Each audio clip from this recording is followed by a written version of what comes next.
नमस्कार। संवाद के पहले अंक में एक बार फिर आप सभी का स्वागत है। दोस्तों, अपने इस कार्यक्रम से हमारा यही मकसद है कि हर पल और खासकर सच्चाई को आपके सामने लाया जाए और कहीं ना कहीं एक संवाद के माध्यम से कम्युनिकेशन स्थापित कर बेहतर समाधान की तरफ हम अग्रसर हो सके। इसमें कोई दो राय नहीं है कि आज पूरे भारत में जम्मू कश्मीर में ड्रग्स एक बहुत बड़ी चुनौती बन चुकी है और ख़ासकर पाकिस्तान की अगर बात करें तो जिस प्रकार जम्मू कश्मीर में पाकिस्तान आतंकवाद को शह दे रहा है और पिछले कुछ समय से लगातार नार्को टेररिज्म को भी बढ़ावा दे रहा है, जिसके पीछे उद्देश्य यही है कि भारतवर्ष जम्मू कश्मीर की जो युवा आबादी है उसको नशे के दलदल में धकेला जा सके। उसमें कोई दो राय नहीं है कि जो जम्मू कश्मीर की टोपोग्राफी है, खासकर गोल्डन ट्रायंगल और गोल्डन क्रिसेंट का जो रूट भारतवर्ष की तरफ बनता है, वहाँ पर भी नशे के जो सौदागर हैं इस तरफ आके नशे का व्यापार भी करते हैं। लेकिन जम्मू कश्मीर के हवाले से अगर बात करें तो anti narcotics task force, NCB और दीगर इदारे इस दिशा में काम कर रहे हैं कि एक तो नशे के सौदागर हैं उनको उनके अंजाम तक पहुँचाया जा सके और उसके साथ साथ जो युवा नशे की दलदल में जा रहे हैं उनको वापस मेन स्ट्रीम में लाया जा सके। कितनी बड़ी चुनौती और किस प्रकार इस पर काम किया जा रहा है, इस पर बात करने के लिए मेरे साथ एक बहुत ही विशिष्ट पैनल मौजूद है जिनका तारुफ, जिनका परिचय आपसे करा दूं। मेरे बिल्कुल साथ में बैठे हैं श्री राजकुमार जी जो SSP हैं एंटी नारकोटिक्स टास्क फोर्स की।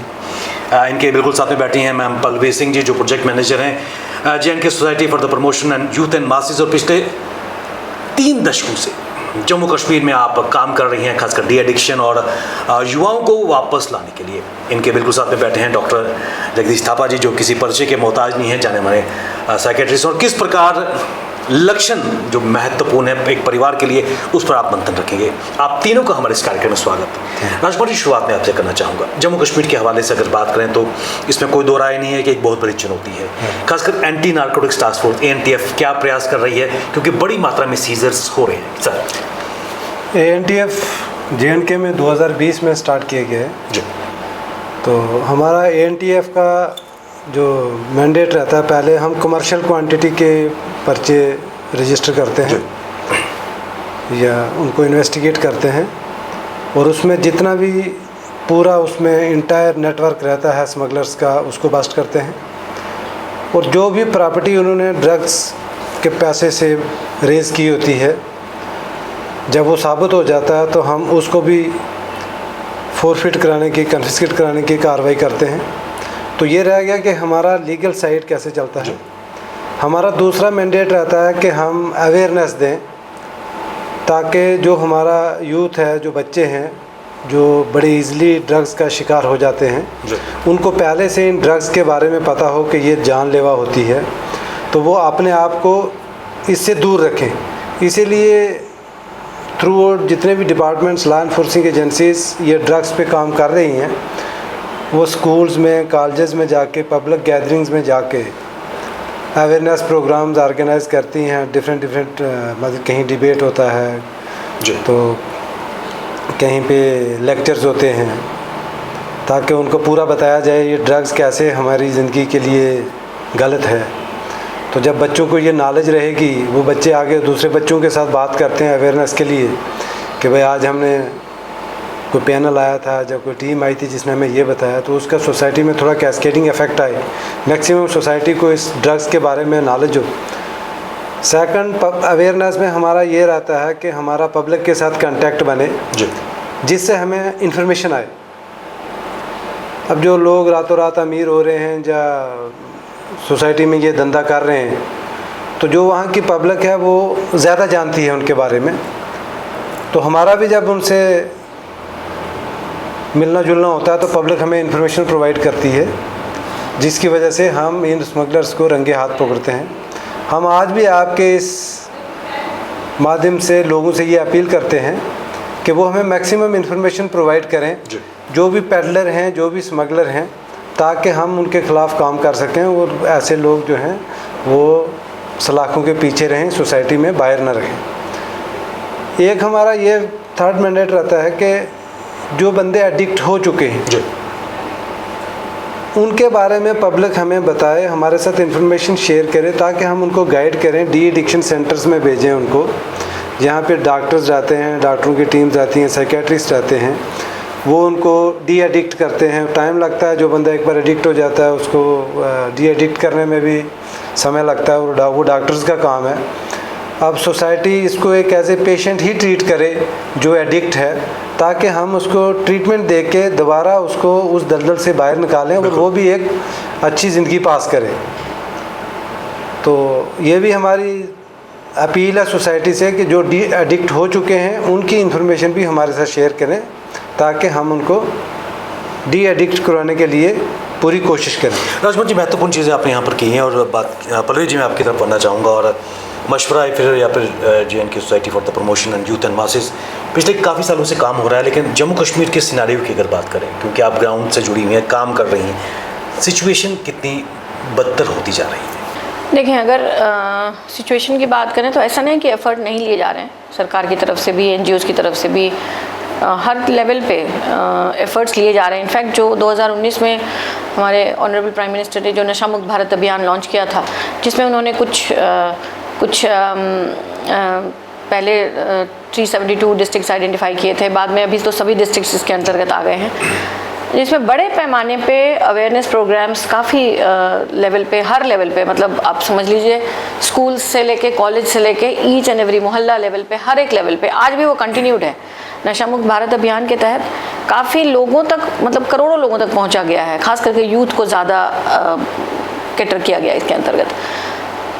पर फिर भी जब हम, क्योंकि हम लोग ग्राउंड पे काम कर रहे हैं, तो जब मैं देखती हूँ अभी भी ऐसा भी नहीं कहूँगी कि उसका असर नहीं हुआ है, बट जिस लेवल पे हम एक्सपेक्ट कर रहे थे कि इतने लेवल पे हम जब ग्राउंड पे पहुँचेंगे तो चीज़ें शायद बदलेंगी, बेहतर और बेहतर होंगी, उतनी बेहतर नहीं हो रही है। वो भी रीज़न शायद जैसा आपने अभी बताया कि चूँकि बॉर्डर स्टेट है और ट्रांजिट रूट है, तो वो सब भी कारण है, प्लस थोड़ा सा फैमिली लेवल पे भी सबको जागरूक होने की ज़रूरत है।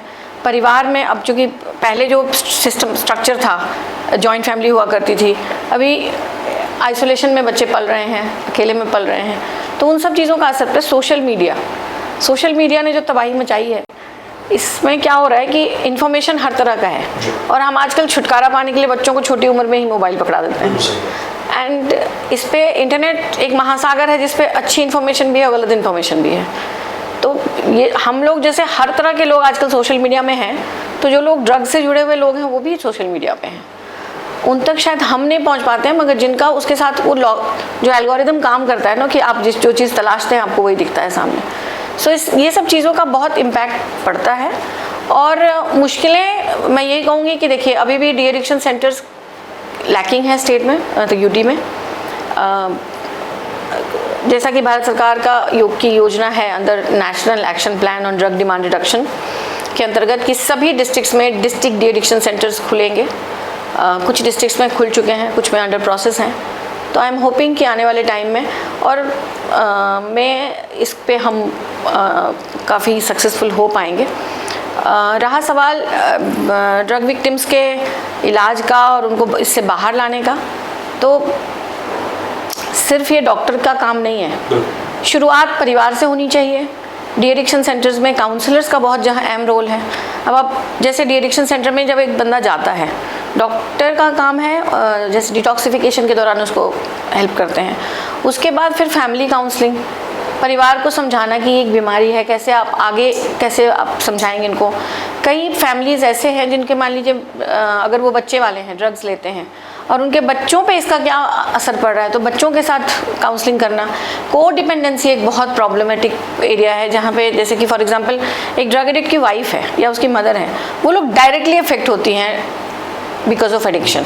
तो ड्रग विक्टिम्स के फैमिली मेम्बर्स का भी काउंसलिंग, उनको लाइफ स्किल्स, उनकी सारी वो जो भी है हमारा एक करिकुलम है उसको हम फॉलो करते हैं। तो ये बेसिकली एक जॉइंट एफर्ट है जिसमें सभी को साथ देना होगा, तभी जाके हम शायद इस पे मे बी हम कम्प्लीटली ड्रग फ्री सोसाइटी नहीं बना पाएंगे, लेकिन कुछ हद तक और सब लोग अगर जॉइंटली कोशिश करें तो इस पे कामयाबी ज़रूर पा सकते हैं। पल्लवी जी, महत्वपूर्ण चीज़ आपने कही है कि ड्रग फ्री सोसाइटी हम बना नहीं सकते, लेकिन उस तरफ प्रयास कर सकते हैं। और प्रिवेंशन की अगर बात करें, शुरुआत अगर हम अपने घर परिवार से करें, डॉक्टर साहब आप उस पर ज़्यादा प्रकाश डाल सकते हैं। क्या आवश्यकता है कि आज जो हमारा समाज या घर का ताना बाना है, वहाँ से इसको कर्ब करें? क्या सिम्टम्स हैं जो परिवार वालों को जानने चाहिए, जो महत्वपूर्ण है, ताकि बच्चा स्ट्रेस, एंग्जाइटी या फिर उसके बाद ड्रग्स की तरफ न जाए? मैं आज स्टार्ट करूंगा हमारे होम मिनिस्टर के स्टेटमेंट से।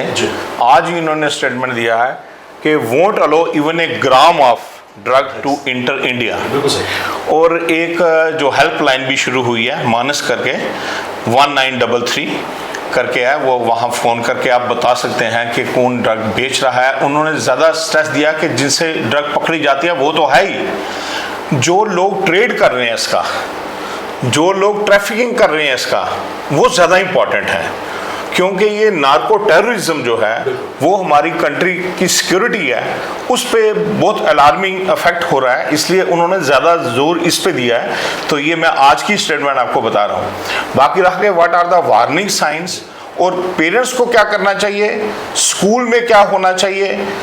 वार्निंग साइन जो है अगर हम देखें तो अगर मैं मोटा तौर पे बताऊंगा कि 3 कारण मेजर काजेज होते हैं जिसमें हम बच्चा जो है ड्रग एडिक्शन में चला जाता है। नंबर 1 होता है बायोलॉजिकल।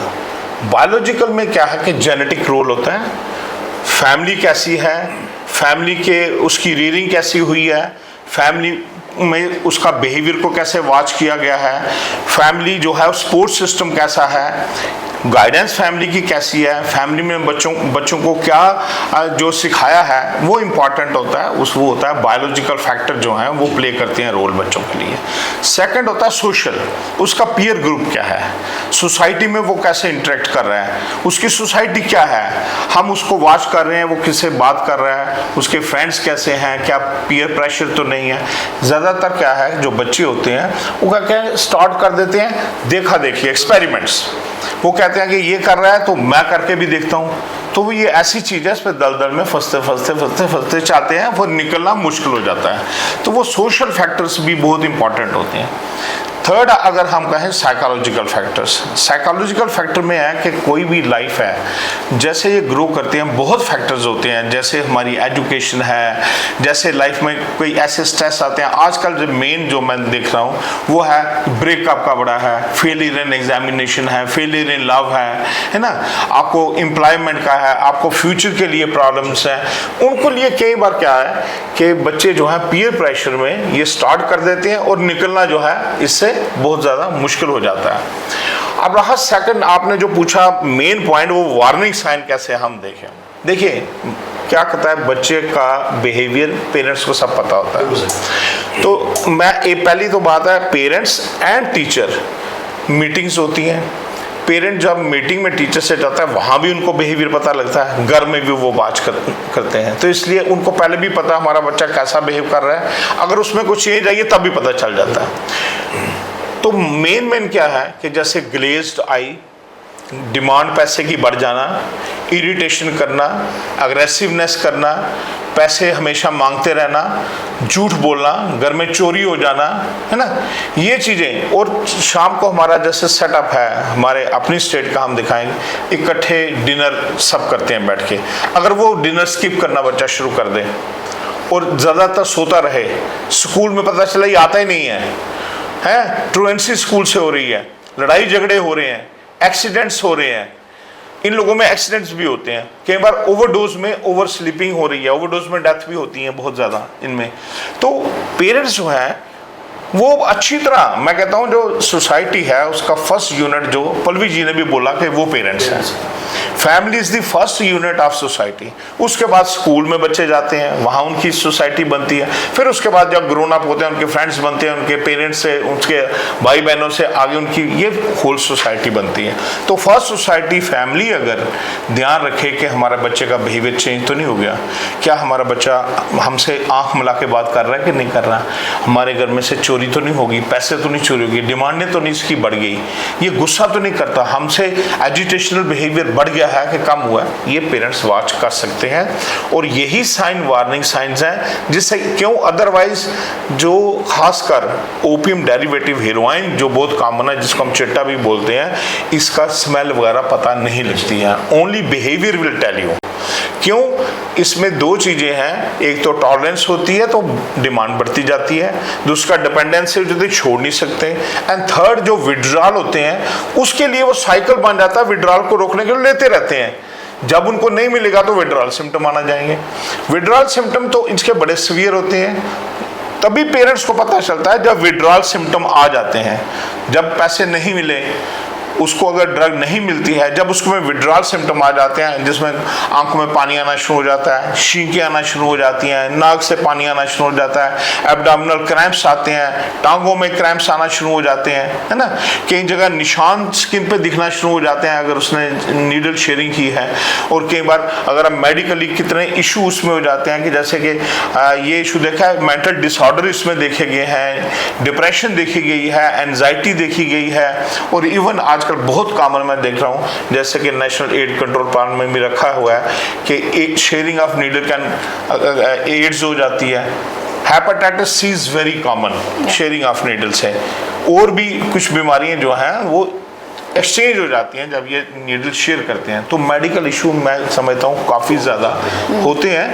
जिससे जो है अगर वही पहले डिटेक्टेड होते हैं, मैं देखता हूँ एक बार हम जो पेशेंट देखते हैं 2-2 साल लोगों घर वालों को पता नहीं है कि हमारा बच्चा जो है वो ड्रग ले रहा है, 2 साल, Pallavi ji agree with me, पता नहीं चलता इसका, and well to do family से बिल्कुल पता नहीं चलता क्या हो रहा है। तो ये कहता हूँ कि पेरेंट्स जो हैं उनकी जो विजिलेंस है वो थोड़ी ओवर विजिलेंट हो जाए, वो ज़्यादा ध्यान रखें बच्चे का, और वो उसके बिहेवियर को कंटिन्यूसली वॉच करें, और स्कूल में जाके टीचर से भी पूछें। डॉक्टर साहब, विडम्बना ये है कि आज हमारे समाज में सब न्यूक्लियर फैमिलीज का चलन हो गया है। पेरेंट्स दोनों वर्किंग हैं और अपनी जो एब्सेंस हैं वो बच्चे को पैसा देके या उसकी डिमांड्स ग्रेटिफिकेशन पूरी करके करते हैं, और बच्चा हाथ से निकल जाता है, और जब चीज़ हाथ से निकल जाती है तो उसको संभालना मुश्किल होता है। राजकुमार जी, एक चीज़ मैं आपसे जानना चाहूँगा, पिछले कुछ समय से लगातार जम्मू कश्मीर पुलिस काफ़ी एक्टिव होती नज़र आ रही है, ऑपरेशन संजीवनी के तहत काफ़ी सीजर भी किए गए हैं, खुद आप in the capacity of SSP anti narcotics task force JNK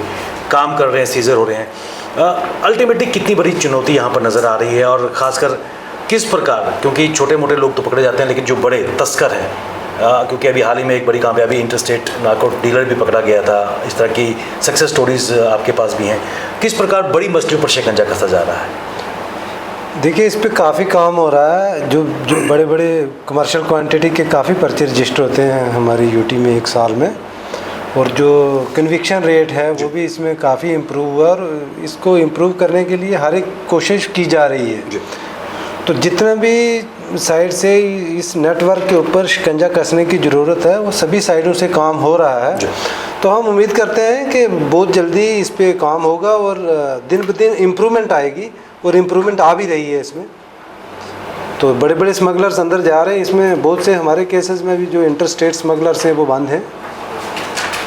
तो ये चलता तस्वीर का एक दूसरा रूप भी है कि मैक्सिमम जो सीजर्स हैं चिट्टे के भी नज़र आ रहे हैं, हेरोइन के भी आ रहे हैं, लेकिन आजकल जो बड़े बड़े कार्टल्स हैं ड्रग्स के, वो उसके चाहे केमिकल ड्रग्स हैं उनकी कंपोजिशन चेंज भी कर रहे हैं अवॉइड करने के लिए। तो कितनी बड़ी चुनौती वो नज़र आती है?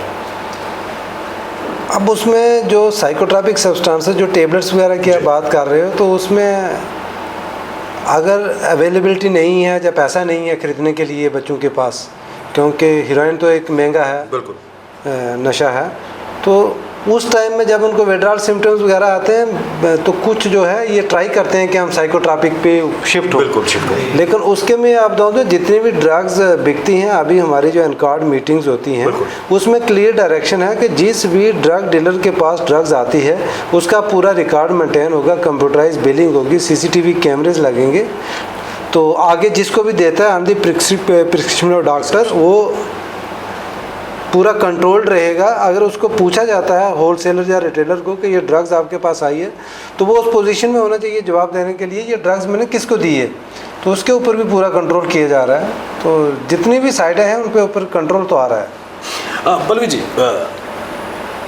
जम्मू कश्मीर के हालात, कश्मीर में बेशक सिचुएशन डिफरेंट थी, वहाँ टेररिज्म था, उसके कारण नशे की बढ़ गई, लेकिन जम्मू की संभाग की अगर बात करें, जिसमें डॉक्टर थापा ने कहा कि पेयर प्रेशर है, देन अच्छा रिजल्ट्स लेने के लिए या फिर स्ट्रेस लेवल या फिर ब्रेकअप्स हो रहे हैं, तो उस पे नशे की तलतन जा रहा है। लेकिन किस प्रकार इस पे अंकुश लगाने की ज़रूरत है, क्योंकि आपका जो मशवरा सोसाइटी की अगर बात करें, drug de addiction, needle syringe exchange program काम की जा रही है, लेकिन मेंटल इलनेस के तौर पर क्या इसको हम ले सकते हैं और उसका इलाज भी उसी ह्यूमन एंगल से कर सकते हैं? हाँ हाँ, डेफिनेटली। देखिए, इसमें देखिए इसी कॉन्टेक्स्ट में हम लोग जो काम करते हैं ना, हम लोग थ्री टायर में काम कर रहे हैं। जैसे प्राइमरी प्रिवेंशन, कि जो बच्चे मान लीजिए वल्नरेबल हैं, जो ड्रग्स में जा सकते हैं, ऐसे तो एज ग्रुप जो है ये एडोलसेंट एज, ये itself is a vulnerable age when it comes to drugs. But जो प्राइमरी प्रिवेंशन, जिसके अंतर्गत 2 प्रोग्राम भी इंट्रोड्यूस किए हैं मंत्रालय ने भी, और हम लोग खुद पे भी चला खुद के साथ भी कर रहे थे, जिसमें हम लोग ऐसे बच्चों को कैटर कर रहे हैं, ऐसे बच्चों के पास जा रहे हैं, जैसे फॉर एग्जांपल स्लम एरिया में, या उन बच्चों के जिनके पेरेंट्स ड्रग्स में थे या अल्कोहल लेते हैं या किसी तरह प्रकार का, उनके बच्चों के साथ खास करके काम कर रहे हैं हम लोग, जिसमें हमारी कोशिश ये होती है कि जो बच्चे ड्रग्स में जा सकते हैं वो पहले ही उनको लाइफ स्किल्स ट्रेनिंग दे के, इसके लिए क्या करते हैं हम लोग कि पीयर एजुकेटर्स, उन्हीं बच्चों में से जो थोड़े पढ़े लिखे हैं बिलो 18, उनको हम लोग ट्रेन करते हैं। 20 बच्चे आइडेंटिफाई किए, उनको हमने ट्रेन किया और वो अपने दोस्तों को फिर आगे ट्रेनिंग देते हैं। इस तरह से कर रहे हैं। तो लाइफ स्किल्स पे बहुत फोकस कर रहे हैं हम लोग, ताकि बच्चों को, क्योंकि पीयर प्रेशर में अगर वो ड्रग्स की तरफ आ सकते हैं बच्चे, तो पीयर प्रेशर में दूसरी तरफ भी जा सकते हैं, एक बेहतर पॉजिटिविटी की तरफ भी जा सकते हैं। तो that is why this program is called peer led intervention program. ठीक है, तो ये बहुत अच्छा community based peer intervention program, इसको 2019 में मिनिस्ट्री ने भी लॉन्च कर दिया और काफ़ी जगह चल रही है। जम्मू के अंदर भी है, एक दूसरी एनजीओ चला रही है। तो उसमें मकसद यही है कि प्राइमरी प्रिवेंशन, दूसरा है एक सेफ स्पेस है हमारा, ये सुभाष नगर में चल रहा है, outreach and basically drop in centre you can say, जहाँ पे क्लाइंट्स आते हैं, बैठते हैं, अपनी जो problem other than drug addiction के साथ साथ जो एसोसिएटेड प्रॉब्लम है उनकी ज़िंदगी में, जैसे फॉर एग्जांपल डॉक्टर साहब ने बताया कि साइकेट्रिक प्रॉब्लम, जैसे for example mental illness, you can say mild depression, anxiety, ये शुरुआत तो इन्हीं एसोसिएटेड ड्रग्स की वजह से ही स्टार्ट हो रहा है कहीं ना कहीं। उसके अलावा अनएम्प्लॉयमेंट है या और भी कोई स्ट्रेस है फैमिली में, कुछ भी है, तो उसके ऊपर हमारे काउंसलर वहाँ पे उनके साथ डील करते हैं। We are connected with several skill development program, जिसमें अगर जो लोग ठीक हो जा रहे हैं फॉर एग्जांपल, उनको हम लोग स्किल्स, अब उसने 4-5 साल से पढ़ाई छोड़ दी हुई, स्कूल ड्रॉप आउट है, 10th 12th किया, उसके बाद कुछ नहीं किया, तो हम उनको ना स्किल डेवलपमेंट प्रोग्राम के साथ जोड़ते हैं कि उनको छोटी मोटी में भी मोबाइल रिपेयरिंग, अब 8वीं 9वीं या 10वीं पास है तो उसको क्या ही और किया जाए, बट अगर छोटे मोटे स्किल्स उसको सिखा दिए जाए तो वो कहीं पे भी एम्प्लॉयड हो सकता है। उसको बुक कीपिंग, अकाउंटेंसी वगैरह थोड़ा बहुत सिखा दिया, तो कई बच्चे ऐसे हैं जैसे छोटे मोटे फर्म में लगे हुए हैं ऐसे। तो इस तरह की कोशिश भी और थोड़ा बेहतर लेवल पे किया जा सकता है। और डी एडिक्शन तो है ही है, डी एडिक्शन सेंटर को जैसे ज़्यादा ह्यूमन बनाने की ज़रूरत है। अब देखिए, हमारे लिए रिहैबिलिटेशन सेंटर को हम ऐसे देखते हैं कि वो एक, वहाँ पे हमारे वो लोग फैमिली की तरह रहते हैं, they call each other brother sister, जो भी है, गुड मॉर्निंग फैमिली, इस तरह से बात करते हैं, सुबह मॉर्निंग मीटिंग करते हैं, एक अच्छे नोट पे दिन की शुरुआत करते हैं। फिर उनका एक पूरा दिन का एक सिस्टम चलता है, क्लासेस लगती हैं उनको, जिसमें उन्हीं से रिलेटेड टॉपिक पे हम डिस्कशन करते हैं, बर्थडे सेलिब्रेशन होते हैं, डिफरेंट फेस्टिवल सेलिब्रेट करते हैं। तो ये सारी चीज़ें हैं। इसमें क्या है कि हम लोग कोशिश करते हैं कि रिहैबिलिटेशन सेंटर को थोड़ा घर जैसा माहौल दें, हम इसको एक फैमिली एटमॉस्फेयर रहे। और एक बहुत इम्पॉर्टेंट चीज़ है जो समझने की ज़रूरत है कि जब क्लाइंट हमारे पास आते हैं तो वो, अगर हम उसको सिर्फ बेड रिडन पेशेंट समझेंगे तो मुश्किल हो जाएगी। बाहर जाकर उसको हमें वापस से समाज में उसकी क्या जिम्मेवारी है। अब मान लीजिए वो मैरिड है, वो 30 साल का है, उसके बच्चे हैं, वो घर जाके अगर ये कहेगा कि नहीं मैं सोया ही रहूँगा, मैं उधर दवाइयाँ खाते रहूँगा, तो फिर क्या फ़ायदा। और रिहैबिलिटी वो वापस इंटीग्रेट नहीं हुआ समाज में। तो उसको हम लोग वहीं से जिम्मेवारी छोटी मोटी, हमारे डिपार्टमेंट्स बने हुए हैं, आपको क्लीनिंग संभालना है, आपको डिसिप्लिन संभालना है, आपको एंटरटेनमेंट संभालना है। तो there are group of clients जो अलग अलग चीज़ें संभालते हैं। इस तरह से हम काम कर रहे हैं। तो ये बहुत इंपॉर्टेंट है कि वो वहीं से, अब अगर मान लीजिए 2-3 महीना हमारे पास रहते हैं तो एक जिम्मेवारी का एहसास उनको वहीं से है कि नहीं, मेरे ऊपर ये डिपार्टमेंट की क्योंकि क्या हुआ है कि ड्यूरिंग ड्रग एडिक्शन, जब वो 4-5 साल तक ड्रग्स लिया उन्होंने, सभी जिम्मेवारियों से उनका पीछा छूट चुका है, उनको कोई मतलब नहीं है, कंप्लीटली आइसोलेशन। उनकी पूरी साइकिल जो है 24 घंटे की, वो ड्रग्स की प्राप्ति में और ड्रग्स लेने में ही निकल जाती है। एक डोज लिया, दूसरे डोज की क्रेविंग अब उसको 4-5 घंटे बाद फिर होगी, तो उसका भी जुगाड़ उसको करना है।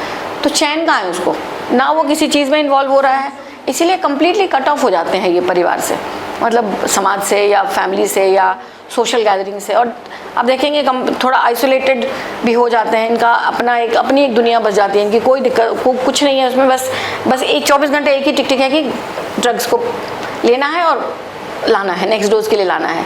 सो हुक्ड हो जाते हैं कम्प्लीटली। इसीलिए सभी, इसीलिए मैं कहती हूँ कि सभी का जॉइंट एफर्ट और उसमें परिवार का रोल तो बहुत ज़्यादा अहम है, बिल्कुल। सभी को, जैसा कि सर ने बताया कि काफ़ी हाई लेवल पे सीजर्स वगैरह चल रहे हैं, तो सप्लाई रिडक्शन पे तो बहुत अच्छा काम हो रहा है जॉइंटली।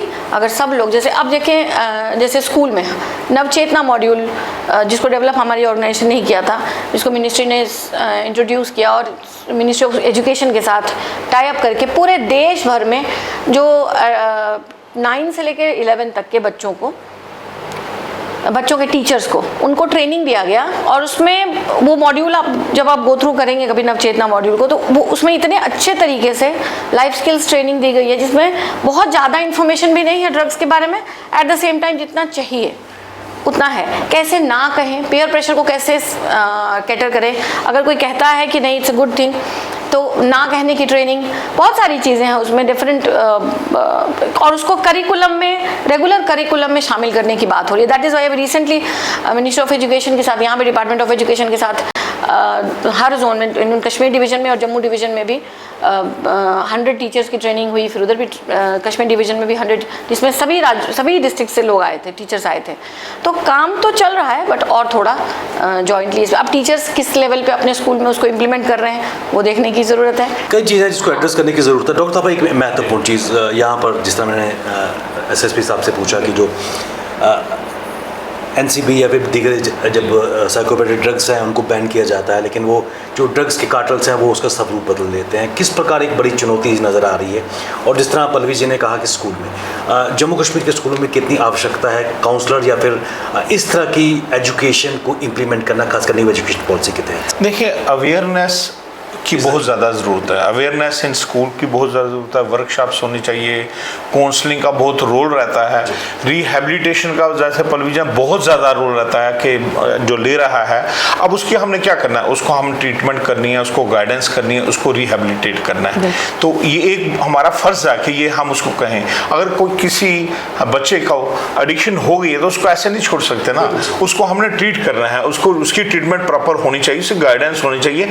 गवर्नमेंट ऑफ इंडिया ने हार्म रिडक्शन टेक्निक्स के लिए कुछ सेंटर भी खोले हुए हैं, ओपियम सब्स्टिट्यूट थेरेपी का सेंटर है, रन कर रहा है साइकेट्री हॉस्पिटल में। जैसे कोई 2-3 चीज़ें होती हैं, एक क्या होता है एब्स्टिनेंस, कि एक आदमी कहता है कि मैं छोड़ दूंगा, मैं नहीं लूँगा, उसको विड्रॉल होते हैं, वो कवर कर लेता है, उसकी डिटॉक्सिफिकेशन भी होती है, ट्रीटमेंट भी होती है, सब्स्टिट्यूशन थेरेपीज होती हैं, काउंसलिंग होती है, साइकोथेरेपी होती है, डिफरेंट टाइप की फैमिली थेरेपी होती है, ग्रुप थेरेपी होती है, सारा कुछ हो जाता है, तो वो छोड़ देता है। वो एक टाइप के पेशेंट्स होते हैं। दूसरे टाइप के पेशेंट होते हैं कि वो कहते हैं हम नहीं छोड़ेंगे, अगर वो छोड़ देते हैं उनके रिलैप्स बहुत ज़्यादा होते हैं।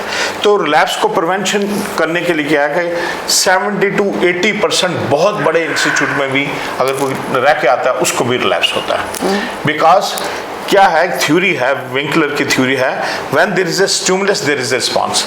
ये जब वही दोस्त देखते हैं तो इनका लेने का मन कर जाता है, ये वही जगह देखते हैं तो इनको इंजेक्शन लगाने का दिल करता है, ये वही रूम देखते हैं तो इनको स्टिमुलस बन जाता है। वो जो चीज़ें हैं, इनके फ्रेंड हैं, फ़ोन की कॉल्स हैं, जहाँ इन्होंने कोई चीज इंजेक्शन लिया है, बाथरूम है, जगह है, कोना है, ये एक स्टिमुलस बन जाते हैं इनको, और ये वो स्टिमुलस को कंपल्शन बन जाते हैं, इनकी रिस्पांस करते ही करते हैं। तो ये जितने बड़े बहुत स्टडीज़ हुई हैं, जितने बड़े बड़े सेंटर में, बेंगलोर में, कहीं भी, एम्स में, जितने भी 70 to 80% लैप्सेस हो जाते हैं। पल्लवी जी, नशा मुक्त भारत और खासकर प्रीचर्स का रोल कितना ब्रीफली बताइएगा। स्पिरिचुअल लीडर्स को इसमें लाया गया है और उनका वर्कशॉप भी कई स्टेट्स में कराया गया है।